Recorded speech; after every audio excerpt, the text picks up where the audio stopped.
Assalamualaikum warahmatullahi wabarakatuh. Hai, apa kabar teman-teman semua? Mari bersama-sama kita belajar tentang perkembangan kontemporer paham keagamaan di Indonesia. Apa itu paham keagamaan? Pengertian paham keagamaan. Paham keagamaan merupakan cara seseorang atau kelompok dalam memahami, menafsirkan, dan mengamalkan ajaran agama dalam kehidupan sehari-hari. Perlu dipahami bahwa Al-Quran dan hadis sebagai sumber ajaran Islam yang tetap dan tidak bisa berubah. Namun, cara manusia memahami isi kandungannya bisa berbeda-beda. Apa yang mempengaruhinya ya? Nah, hal tersebut dipengaruhi oleh tingkat pendidikan, bisa juga dengan pengalaman hidupnya, budayanya, kondisi sosial, hingga perkembangan ilmu pengetahuan.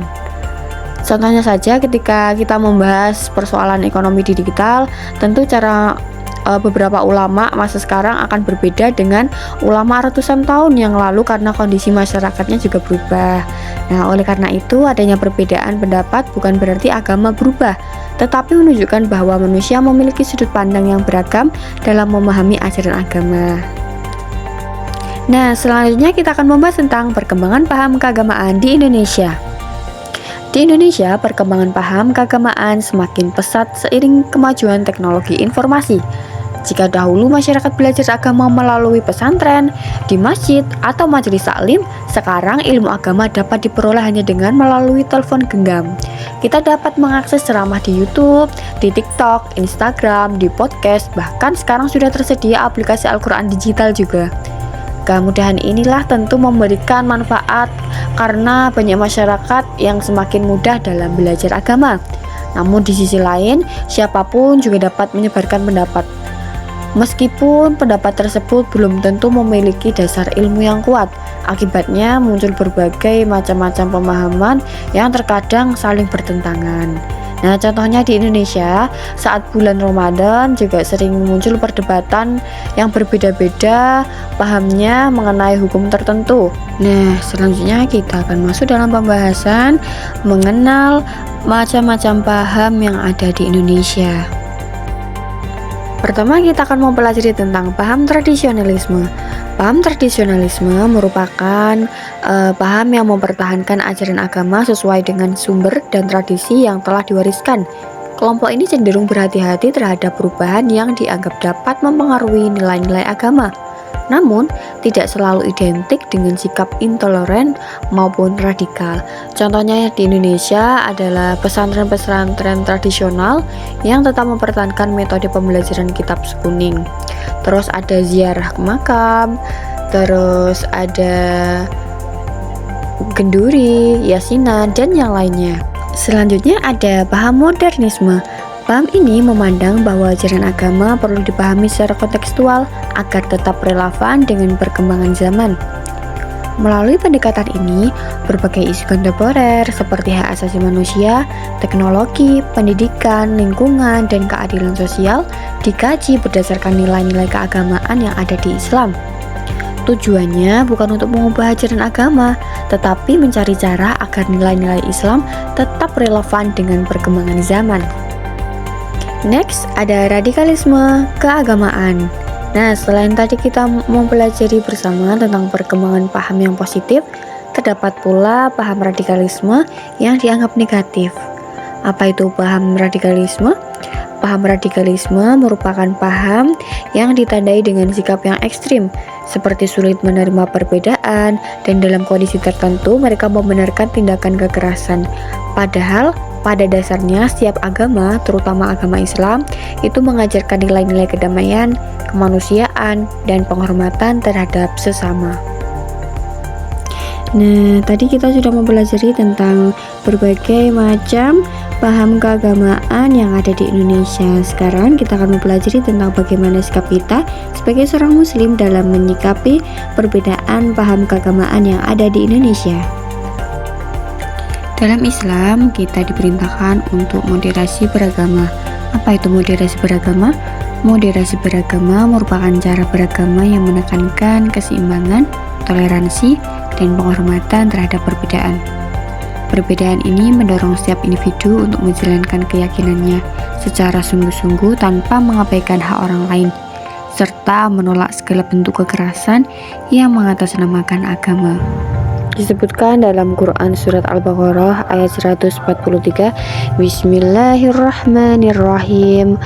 Wa kadzalika ja'alnakum ummatan wasatan likunu syuhada 'alan nasi wa yakuna ar-rasulu 'alaikum syahida wa ma ja'alna qiblati kunta 'alayya illa lina'lama may yattabi'ur rasula mimma yanqalibu 'ala aqibah wa in kanat lakabiratan illa ala dzina hadala wa ma kana Allahu liyudli'a imanakum innallaha bin-nasi lara'ufur rahim. Sadaqallahul azim. Artinya, demikian pula kami telah menjadikan kamu umat Islam, umat pertengahan, agar kamu menjadi saksi atas perbuatan manusia dan agar Rasul Nabi Muhammad menjadi saksi atas perbuatan kamu.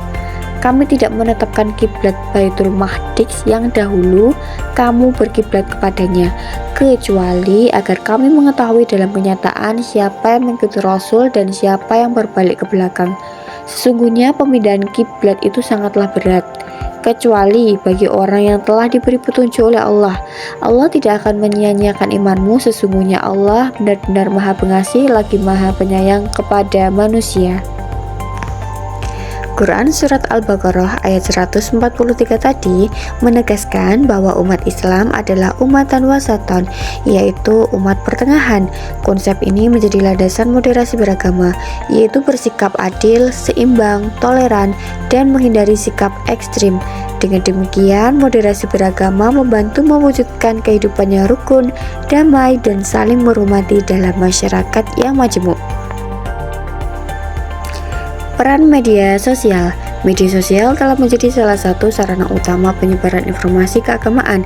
Kehadirannya memberikan kemudahan bagi masyarakat untuk mengakses ilmu agama, tetapi juga menghadirkan tantangan berupa penyebaran hoaks, informasi yang tidak terverifikasi, hingga potongan ceramah yang dapat menimbulkan kesalahpahaman. Oleh karena itu, literasi digital menjadi keterampilan yang sangat-sangat penting di era saat ini. Selain itu, kita juga harus bijak dalam menggunakan media sosial. Dampak perkembangan paham keagamaan. Perkembangan paham keagamaan memberikan berbagai dampak bagi kehidupan masyarakat. Ada dampak positif dan juga ada dampak negatifnya. Dampak positifnya antara lain meningkatkan akses terhadap pendidikan agama, berkembangnya dialog antar umat beragama, dan tumbuhnya sikap toleransi, serta meningkatkan akses pendidikan agama yang mudah.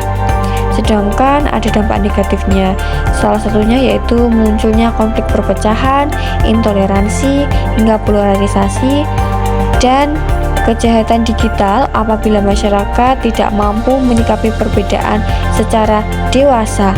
Oleh karena itu, yang menjadi masalah itu bukan perbedaannya, tetapi bagaimana cara kita menyikapi perbedaan-perbedaan tersebut. Wah, tak terasa ya, ternyata pembahasan kita sudah habis. Sebagai penutup, dapat disimpulkan bahwa perkembangan paham keagamaan di Indonesia merupakan sesuatu yang tidak dapat dihindari karena dipengaruhi oleh globalisasi, teknologi, pendidikan, dan perubahan sosial. Perbedaan pemahaman adalah hal yang wajar selama tetap berpegang teguh pada Al-Quran dan Al-Hadis. Oleh karena itu, kita perlu mengembangkan sikap moderat, menghargai perbedaan, berpikir kritis, serta bijak dalam menggunakan media sosial. Semoga setelah mempelajari materi ini, kita semua mampu menjadi generasi muslim yang berilmu, toleran, serta mampu menjaga persatuan bangsa di tengah keberagaman. Terima kasih atas perhatian teman-teman. Wassalamualaikum warahmatullahi wabarakatuh.